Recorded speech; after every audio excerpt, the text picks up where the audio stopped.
Olá, amigos. Sou Claudete Moura. Estamos estudando o Livro dos Espíritos e hoje vamos entrar na questão 101, que são os caracteres gerais da terceira ordem que fala dos espíritos imperfeitos. Então, eu vou ler o texto que Kardec escreveu e vamos comentando. Quais são esses caracteres gerais dos espíritos imperfeitos? Predominância da matéria sobre o espírito. Então, as pessoas que fazem parte dessa terceira ordem de espíritos imperfeitos, que é a maioria dos espíritos que estão aqui na Terra encarnados, ainda tem a predominância da matéria sobre o espírito, ou seja, se interessam mais por coisas materiais do que por coisas espirituais. Propensão para o mal.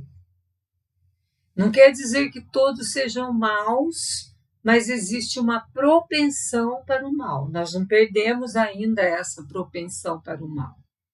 Ignorância, orgulho, egoísmo e todas as más paixões que são a consequência.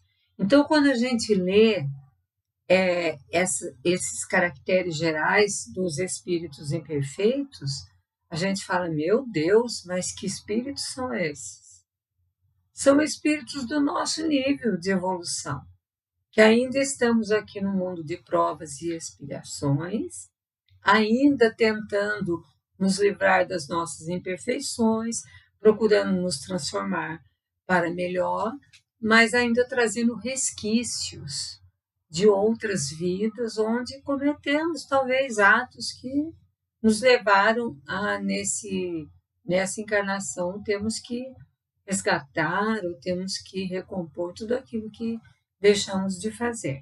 Então, essa terceira ordem que abrange de uma forma generalizada os espíritos imperfeitos, tem a predominância da matéria sobre o espírito, tem uma propensão para o mal, uma ignorância, orgulho, ignorância no sentido de falta de conhecimento das coisas, egoísmo, todas as más paixões, que são a consequência, do orgulho.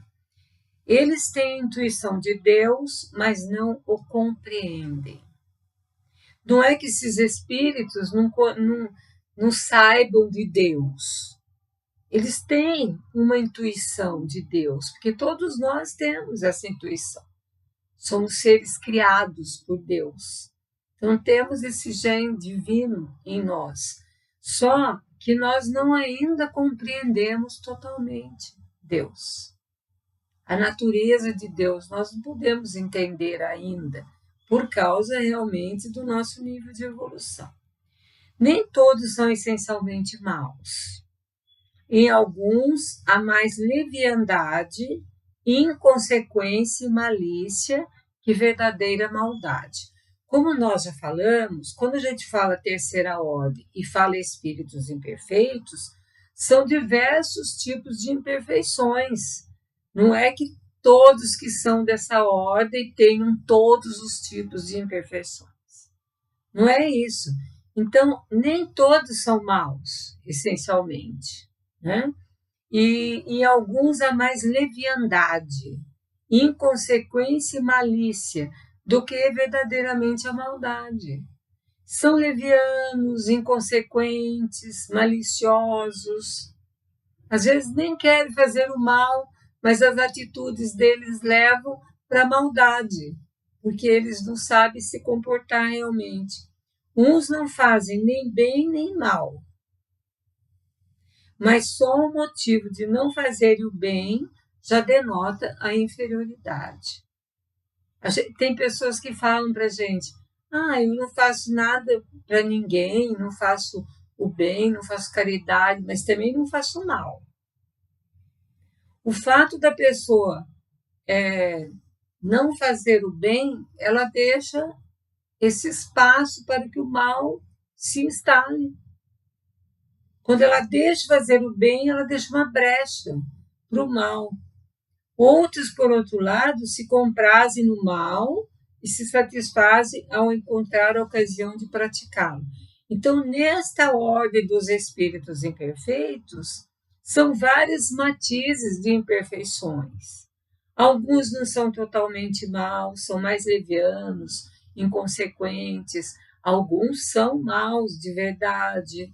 Muitos são ignorantes, muitos são orgulhosos, muitos são egoístas, e outras más paixões, como falam os espíritos, né? Mas muitos gostam de fazer o mal. E quando eles acham alguma ocasião para fazer o mal, eles praticam o mal. Podem aliar inteligência à maldade ou à malícia. Não quer dizer que porque eles são maus, eles não são inteligentes. Eles podem ter uma inteligência voltada para o mal ou para a malícia. Mas qualquer que seja o seu desenvolvimento intelectual, suas ideias são pouco elevadas e seus sentimentos mais ou menos desprezíveis, baixos. Então, mesmo que eles tenham uma intelectualidade mais elevada, as ideias deles são pouco elevadas, né? Nesse sentido da parte da moralidade, nesse sentido da prática do bem. E os sentimentos são mais ou menos baixos, desprezíveis, né? O conhecimento que possuem das coisas do mundo espírita é limitado. E o pouco que sabem se confunde com as ideias e os preconceitos da vida corporal. Eles não têm conhecimento das coisas do mundo espírita, ou têm um conhecimento um pouco limitado, mas também eles não se preocupam de saber, de conhecer. E a pouca coisa que eles sabem se confunde com as ideias e com os preconceitos da vida corporal. Então, eles acreditam numa série de coisas, né, de preconceitos que estão aqui no nosso mundo material, mas que não tem nada a ver com o mundo espiritual. Por exemplo, eles acreditam que os espíritos são assombrações, eles acreditam uma série de coisas que não tem muito sentido. Não podem nos dar senão noções falsas e incompletas. Se a gente fizer pergunta para um tipo desse de espírito, desse nível de evolução, ele vai dar noções que ele tem, que geralmente são falsas, porque ele não tem condições, né? Ou então incompletas, eles são incapazes de dar uma noção perfeitamente completa. Contudo, o observador atento encontra com frequência em suas comunicações, mesmo imperfeitas, a confirmação de grandes verdades ensinadas pelos espíritos superiores. O que quer dizer isso? Quer dizer, se eu atentar numa comunicação, né, se frequentemente eu perceber a comunicação de um espírito imperfeito, mesmo essa comunicação sendo imperfeita, eu vou ter uma confirmação de grandes verdades que os espíritos superiores ensinam. Por exemplo, se eles falarem que existe um grande sofrimento pelos atos que cometeram aqui, inconsequentes, é uma verdade que os espíritos superiores nos ensinam, que é a lei de causa e efeito. Então, quando a gente está num trabalho de comunicação do mundo espiritual com o nosso mundo, num trabalho de intercâmbio, que são as reuniões mediúnicas, aqueles espíritos que se comunicam, aqueles espíritos sofredores, aqueles espíritos inconsequentes, aqueles espíritos levianos, são todos espíritos imperfeitos. Aqueles maliciosos, gozadores, mesmo eles tendo essa linguagem mais baixa, né? Mais desprezível, mesmo eles não tendo o entendimento total das coisas, da verdade, mas eles vão nos revelar verdades que eles viram e viveram no mundo espiritual, que são as consequências das suas faltas que eles cometeram aqui na Terra. Então, é por isso que fala que se a gente prestar bem atenção, eu sempre converso com as pessoas quando eu dirijo os trabalhos de comunicação mediúnica, que a gente aprende muito mais com esses espíritos imperfeitos que vão lá ou reclamar, ou revoltados, ou com remorso, ou com raiva. A gente aprende muito mais com eles, porque é um sinal para nós, para modificarmos o nosso comportamento, as nossas atitudes, enquanto é tempo. Vejam só, um fato que sucedeu verdadeiramente. Um senhor que era um trabalhador espírita, trabalhou 30 anos num trabalho mediúnico e era um trabalhador assim, muito querido pelas pessoas, uma pessoa que praticava muito a caridade, tratava todos muito bem.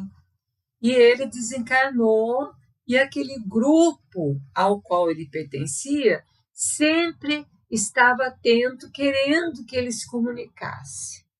E ele levou um certo tempo ainda no plano espiritual antes de ter a permissão para vir um dia naquele trabalho que ele participou como encarnado, para poder conversar com aqueles amigos de tantos anos que trabalharam juntos. E foi uma emoção total. O médium que o recebeu ficou muito assim emocionado, os amigos, as pessoas choravam de ter ali aquela, né, convivência novamente com aquela pessoa que tanto tempo eles compartilharam junto, as vitórias, as derrotas, porque a gente sabe que num trabalho mediúnico nem sempre a gente só tem vitórias, às vezes a gente não consegue encaminhar um espírito, porque não era a hora dele, porque não é o tempo dele, ou mesmo por nossa incompetência, por não termos agido da maneira correta que necessitaria. E daí, naquela festa, foi uma festa, né? Eles perceberam algo, que aquele espírito que estava ali se comunicando, que era o amigo deles, estava um tanto triste. E perguntaram para ele, estavam achando ele abatido, ele triste. Então ele falou assim, olha, eu vou falar para vocês a verdade, porque vocês precisam saber. É muito difícil a gente cuidar das coisas que nós precisamos enquanto estamos encarnados. Cuidar de nós, cuidar dos nossos defeitos, cuidar das nossas antipatias pelas pessoas.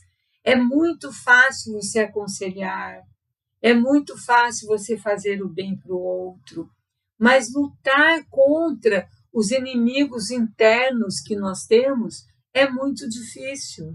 Então, eu pratiquei a caridade, eu ajudei muita gente, mas eu não cuidei de mim.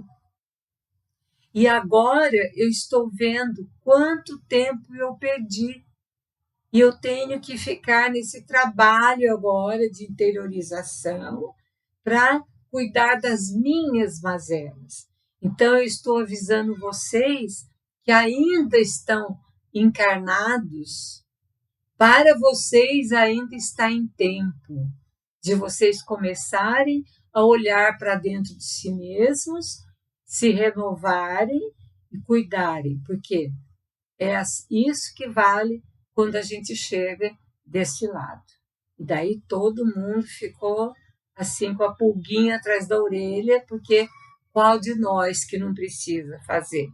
esse autoconhecimento, olhar para dentro de nós, para resolver as nossas mazelas.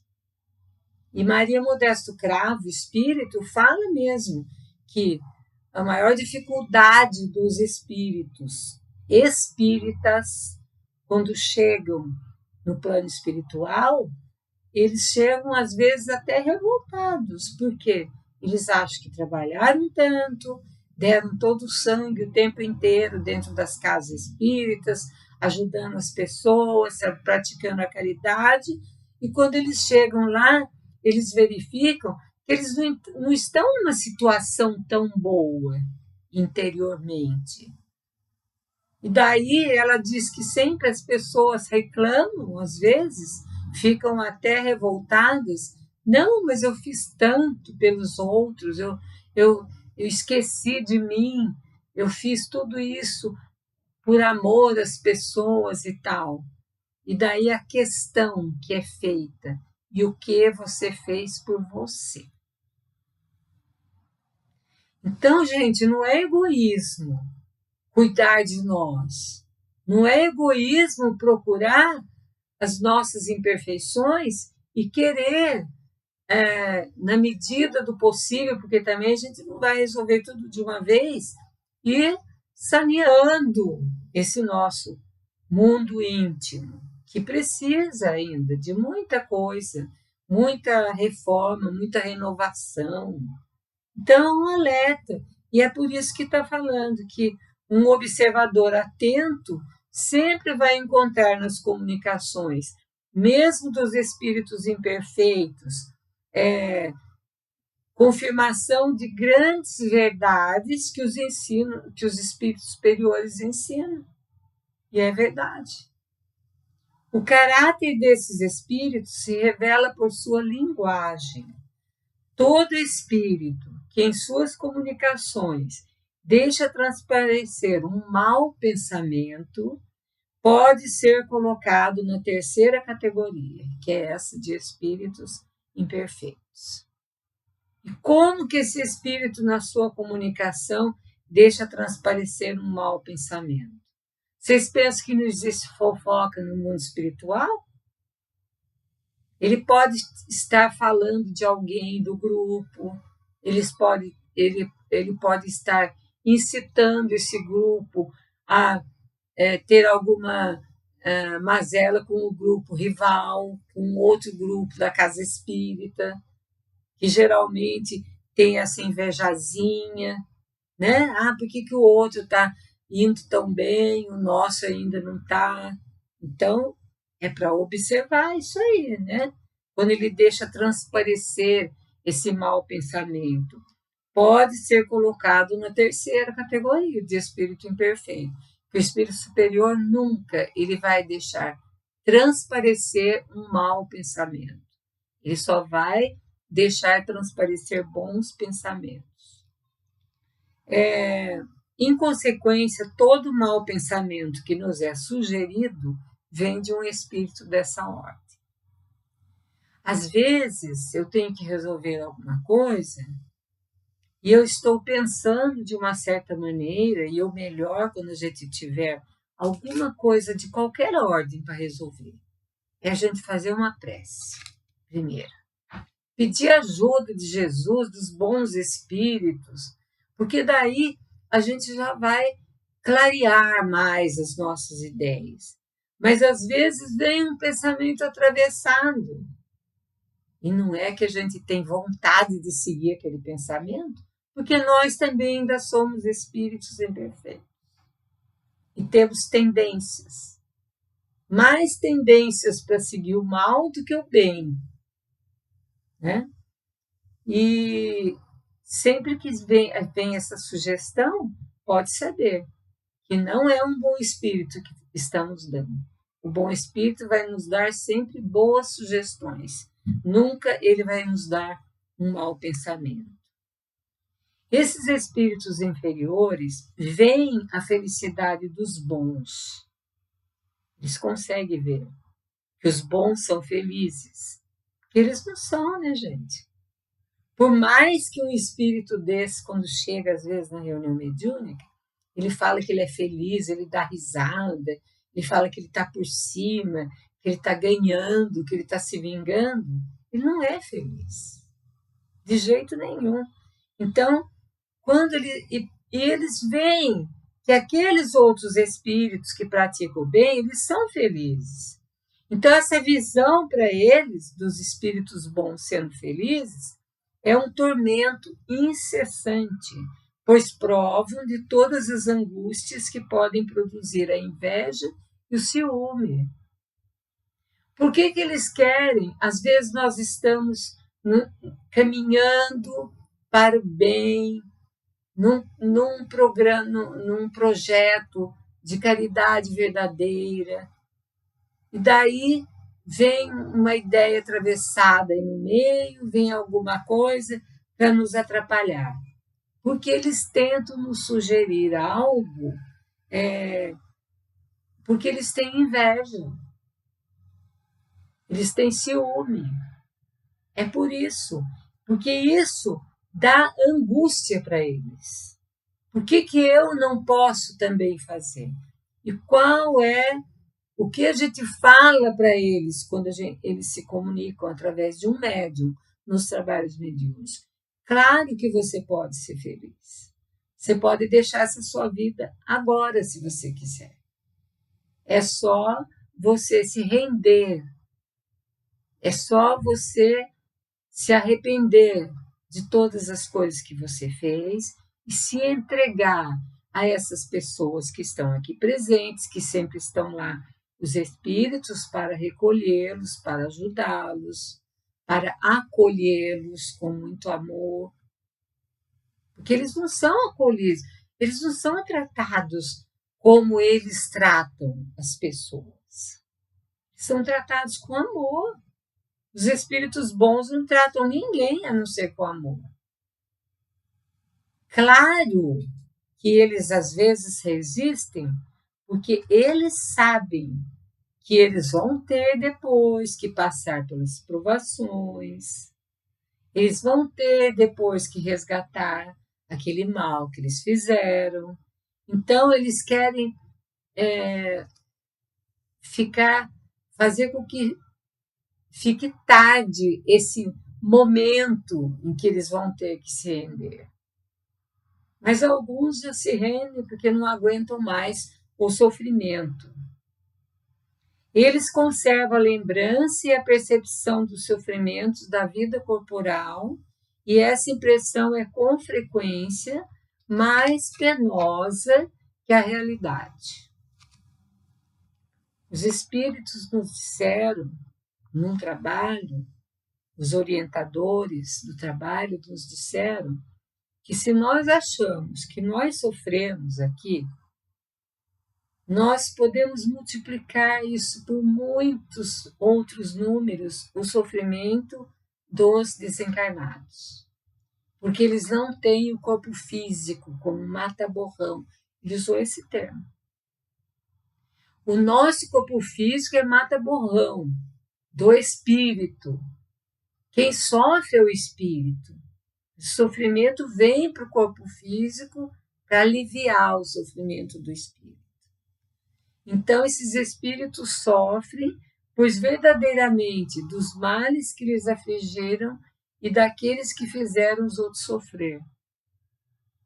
Eles sofrem dos males que eles foram afligidos e também daqueles que eles fizeram os outros sofrer. Se eles estão nessa situação, é que eles também fizeram sofrer. E como sofrem por longo tempo, creem que sofrerão para sempre. Aí que vem essa história do fogo eterno do inferno. Como eles levam muito tempo para se regenerar, porque eles não querem, por teimosia, por revolta. Então, por endurecimento deles próprios.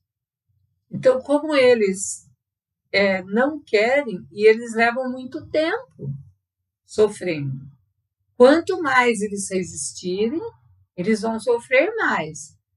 Então, eles acreditam que vão sofrer para sempre. Quando um coitado desse chega no trabalho e a gente fala que ele pode se regenerar, que ele pode se livrar desse sofrimento, ele não acredita porque ele acha que ele vai sofrer eternamente. Ele vai sofrer para sempre. Deus, para puni-los, quer que assim creiam. Já que eles creem isso, daí é uma punição para eles. A punição não precisa ninguém fazer. Eles mesmos, através do sofrimento, já são castigados. Eles mesmos se castigam. Né? Então, é muito interessante da gente entender